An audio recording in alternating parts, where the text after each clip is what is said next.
За өнөөдөр Монгол Улсын засгийн газрын хуралдаанаар Монгол орны үйлчлэлтийн нөхцөл байдал хүндэрч байгаа энэ бэрхшээл за мөн эдийн засгийн хүндрэлтэй холбогдуулан малчтай орлоготой байлгах зорилгоор Монгол Улсын засгийн газраас өвлжил хүндэрч болзошгүй төлөв байдалтай Монгол Улсын 13 аймгийн 127 сумаас мал махыг бэлтгэх чиглэлээр одоо засгийн газрын тогтоол гарлаа.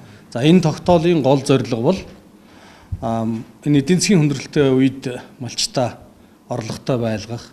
За мөн энэ одоо өвлжилт хүндэрч болшгүй аймаг сумдуудад бас хүндрэл бэрхшээл гарч цас цуудын нөхцөл байдал нүүрлэж манай малчид манай мал аж ахуйд бол бас томоохон охирол гарч болзошгүй энэ нөхцөл байдлаас урьдчилан сэргийлэх.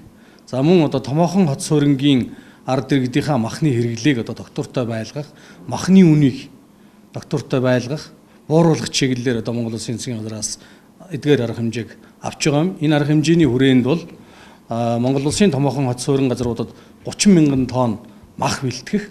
Эдгээр махыг бол одоо арилжааны банкуудын хөнгөлөлтөд зээлээр олгох. Эдгээр нөхцөл байдлыг бол Монгол Улсын засгийн газар, Монгол Улсын хүнсэд аж ахуй яам, арилжааны банкуд, за мөн мах боловсруулах үйлдвэрүүд малчидтайгаа ярилцаж одоо энэ асуудлыг шийдвэрлэж байгаамаа.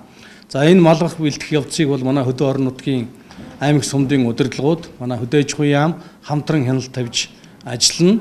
За эдгээр одоо энэ арга хэмжээг авсны үр дүнд бол одоо манай томоохон хот суурин газруудад байгаа манай ард иргэдийн махны одоо хэрэглээ доктортой найдвартай болох.